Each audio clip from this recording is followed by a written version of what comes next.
Welcome to our February meeting. And I know the program says Tuesday, but you're here and you know it's Monday. So ignore my typo. And so glad that you're here. Interestingly enough, usually on our February meeting, we don't feature scholarship winners. But because of COVID, lots of things in our lives have changed. And we didn't honor them, the 2020 winners last year. So we have the privilege of honoring them and letting them play for us tonight.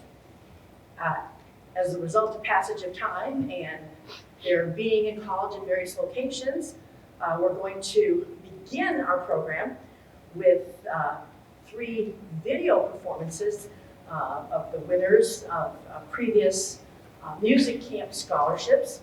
So we'll start with, as you can see the program, Katie Johnson, then Solomon Vanna, and Holden Filkey. So welcome, and our video person will give us our first video. Thank you. Hi, my name is Katie Johnson. I'm from Watertown High School, and today I'll be playing for you the quartet by Gary Shocker called Celestial Bodies. Something that I really like about this piece is how well it embodies celestial bodies with the solemn but majestic tone. Thank you so much, and I hope you enjoy. I actually will be putting in an earbud for a metronome, which I have just down over here. So thank you so much again, and I hope you enjoy my piece.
engineering major, music minor, and today I'll be performing False Phyllis by Henry Lane Wilson.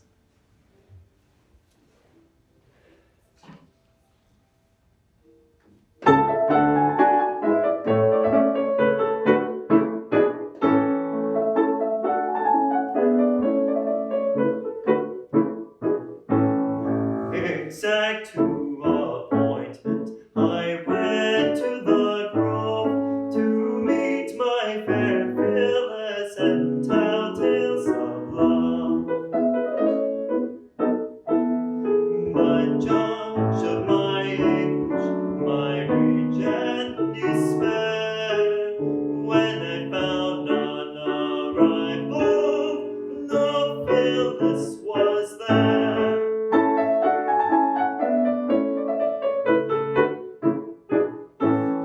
I waited a while, which increased but my rage. Weird lovers, you know every moment's an age. I sighed and I cried, and I looked far and near, but in vain was my looking, no Phyllis was there.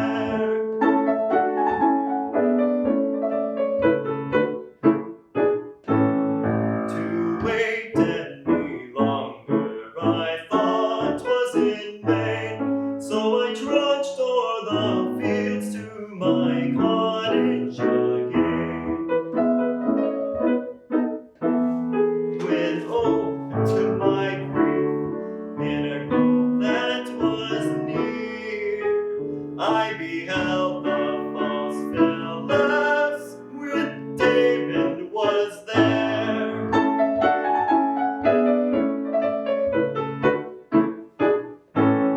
I glowed with resentment and proudly passed by, when sweet as the morning young Kate caught my eye. I told her my story, she banished my care, made me go to the grove, she would surely be there.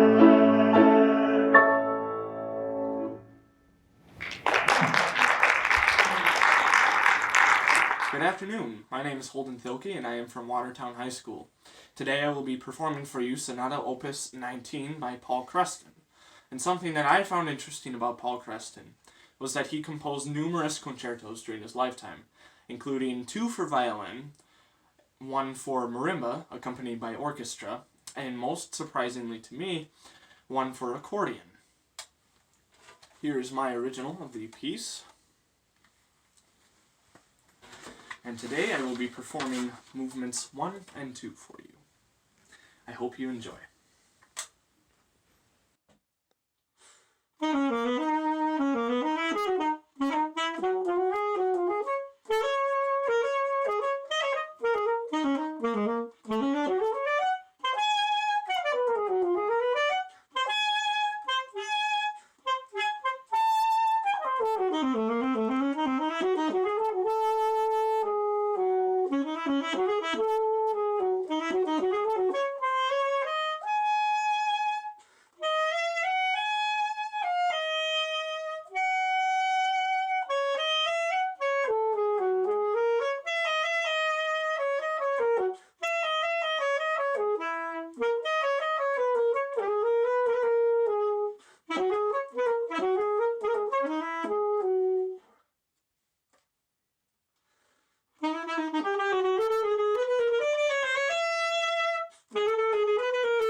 Say thank you to our winners of the scholarships.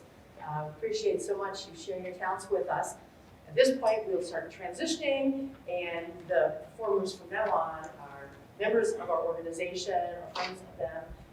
But I want to say, if you know of anyone who would be interested in applying for a music camp scholarship, or if they're about ready to go to college and would be interested in applying for a scholarship, Juanita Eddington heads up the scholarship committee. She can provide you with the information for applying for that. But we'll continue now with our membership.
an accompanist.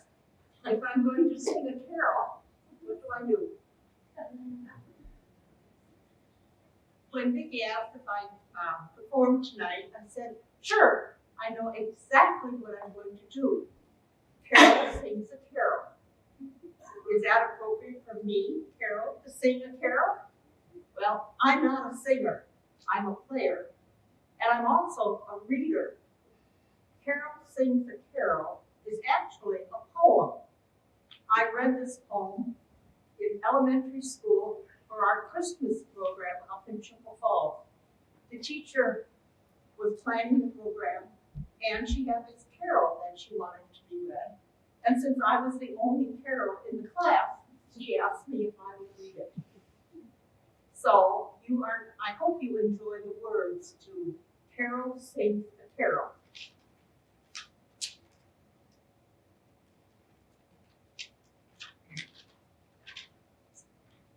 The strangest thing has happened, dear folks. Would you believe? My name is something people sing each year on Christmas Eve. I never thought about it somehow before today. To me, a song is just a song, until I heard the teacher say, today we'll sing a carol. You'll find one on page 3. And everyone turned around and looked straight at me. The girls began to giggle. The boys were grinning too. Oh, I was so embarrassed, and yet what could I do? It strikes me very funny that I should live so long before I learned my parents had named me for a song. My teacher says a carol is just a song of joy. What would my folks have named me if I had been a boy? Oh well, life is surprising. It's full of funny things. Like on our Christmas program, the carol, Carol sings. Yes, Carol sings a carol. It's there in black and white. It twists my tongue to say it, and yet it sounds all right. You know, I sort of like it to have a Christmas name. I guess my dad and mother were glad I came. Most other people's carols are used to celebrate, but Mom and Dad have theirs all year and never have to wait. I'm glad my parents named me Carol. Considering I was the first child born to them, they could have called me Noel.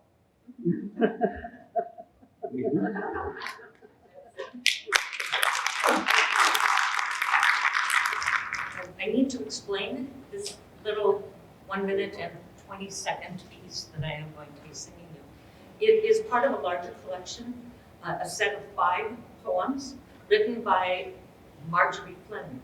The garland from Marjorie Fleming in the name is a gift from Isa, who was, you see it's Isa's dad. Isa was the older cousin of Marjorie Fleming.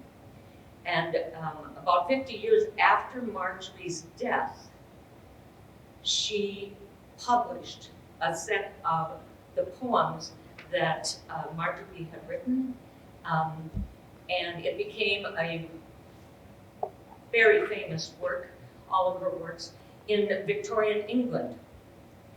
And Robert Louis Stevenson and Sir Walter Scott and even Mark Twain were saying that she was one of the best poets, and that her death, untimely death, was very sad. She was not quite 9 years old when she died. And her poems are, I considered myself a very intelligent person, but this young lady at the age of 6 was reading, what is it called? The Arabian Nights Entertainment. By the window light, because of course she was probably supposed to be sleeping at the time. So yes, she died, she was born in 1803 and died at the age of 8, not quite 11 years old. She died from complications of measles. She got meningitis after she had the measles, so she had a fever on her brain. And the composer, Richard Rodney Bennett, he ended his career performing and writing music for Broadway and some of the New York like advertisements and that kind of thing. But he was British originally, and that's where he found the poems of Margaret Fleming. And before I perform this, I'm supposed to read. This is from the young lady Marjorie as an explanation by the poem that she wrote. I disturbed her repose at night by continually fidgeting and kicking, but I was very continually at work reading the Arabian Nights Entertainment, which I could not have done if I had slept at the top.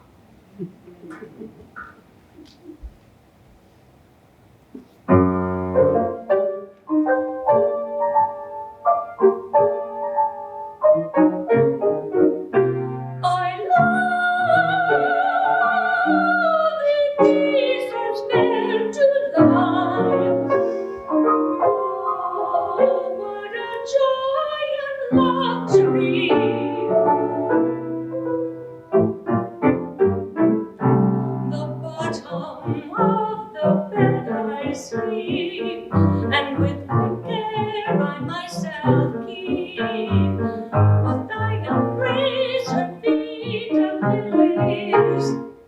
But she has gotten all the pillies.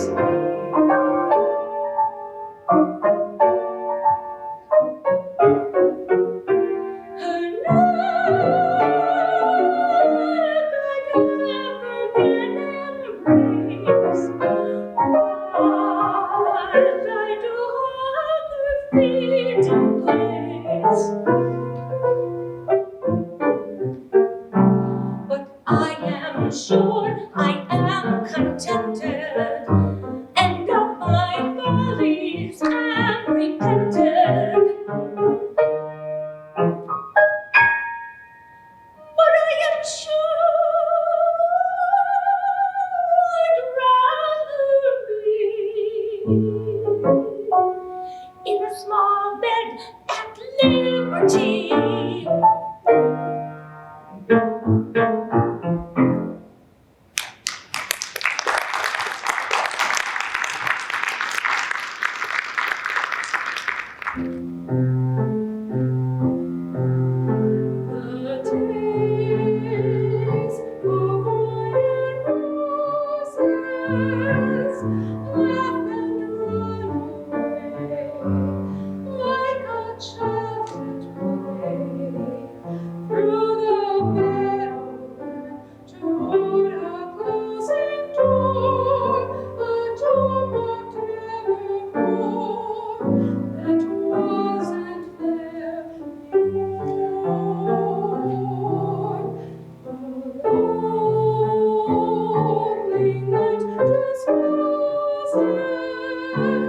Just a passing breeze, filled with memories of the golden smile that introduced me to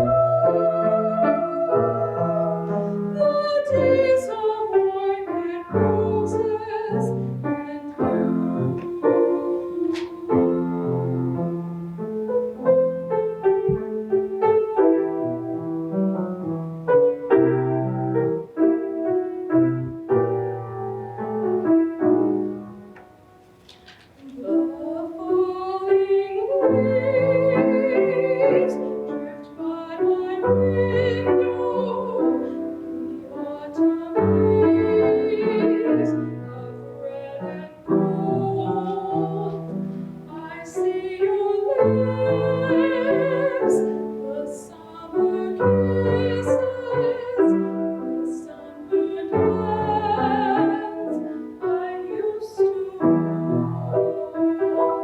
since you went away, the days grow long.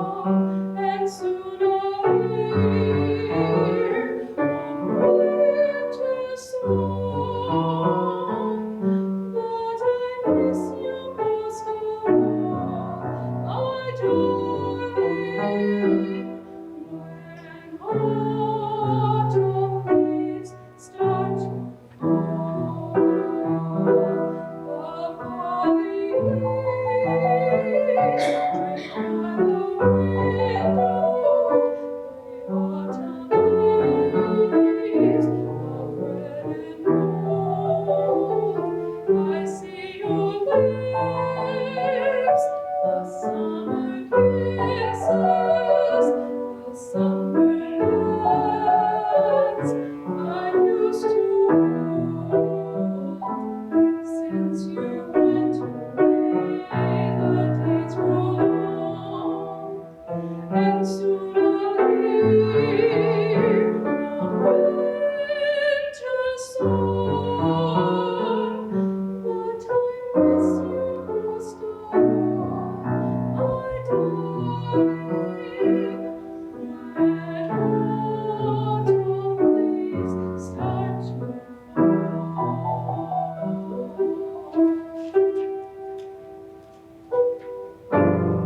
Give you a little background on this short aria. It's from the opera Gianni Schicchi, and the main character is Gianni Schicchi, and it's spelled the Italian way, not like Johnny, Gianna,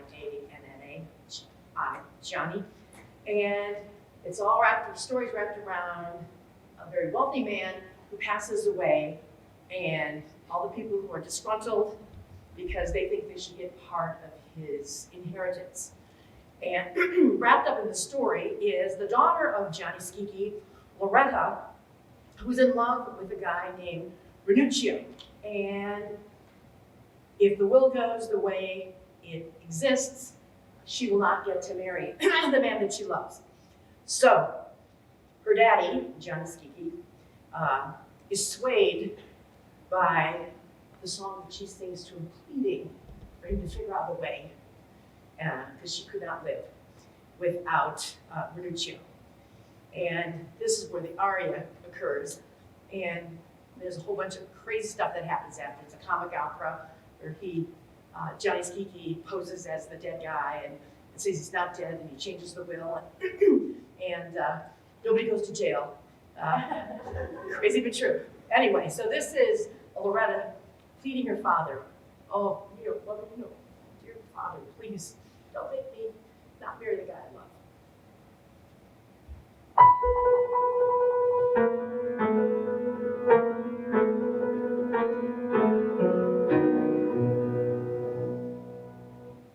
Oh mio papino caro, mi piace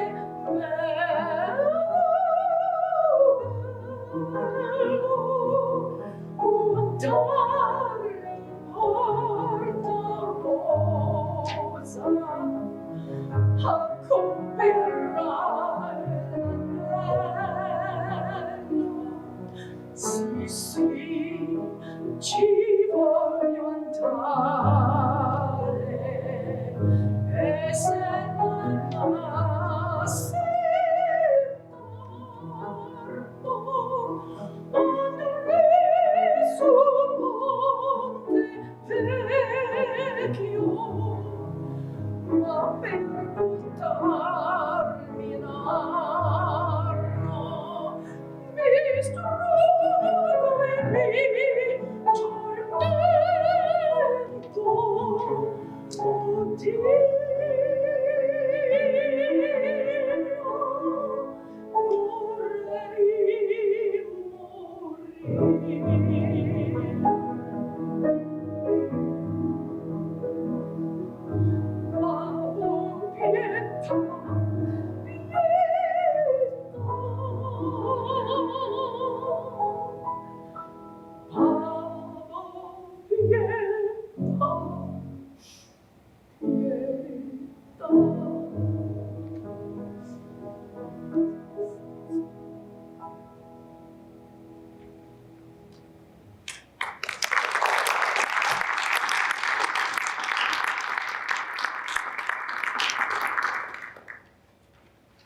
on a silly note. We close the program with the senior version of my favorite things, with apologies to Roger and Hammerstein.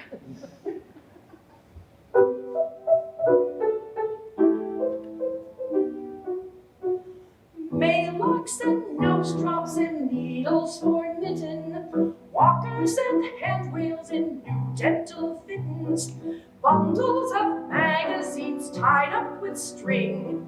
These are a few of my favorite things. Cadillacs, cataracts, hearing aids, glasses, polydent, fixodent, false teeth and glasses, pacemakers, golf carts, and porches with swings.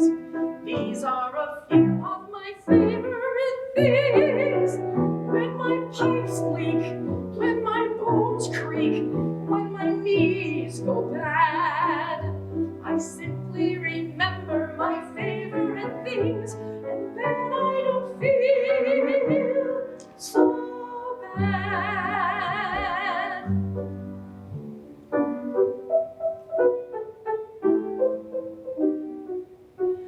Hot tea and plain toast and corn pads for bunions, no spicy hot food or food cooked with onions, bathrobes and heat pads and waistbands with string. These are a few of my favorite things.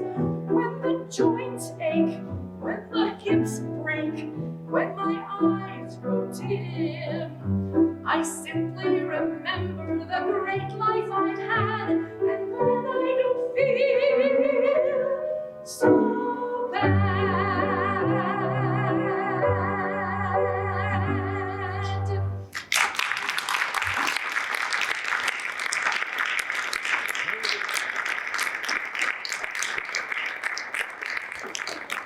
As we conclude, thank you so much for your rapt attention. I do want to mention on a down note that recently one of our club members, Odette Adams, passed away.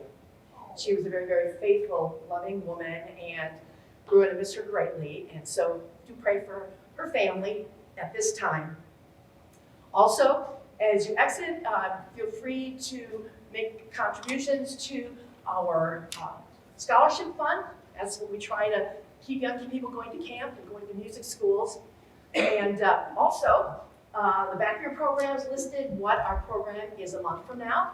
On March 7th, it is the dynamic duo of Montgomery and Peel, trumpet player and a vocalist. So you're not going to want to miss that a month from today. Thank you so much for coming. Good evening.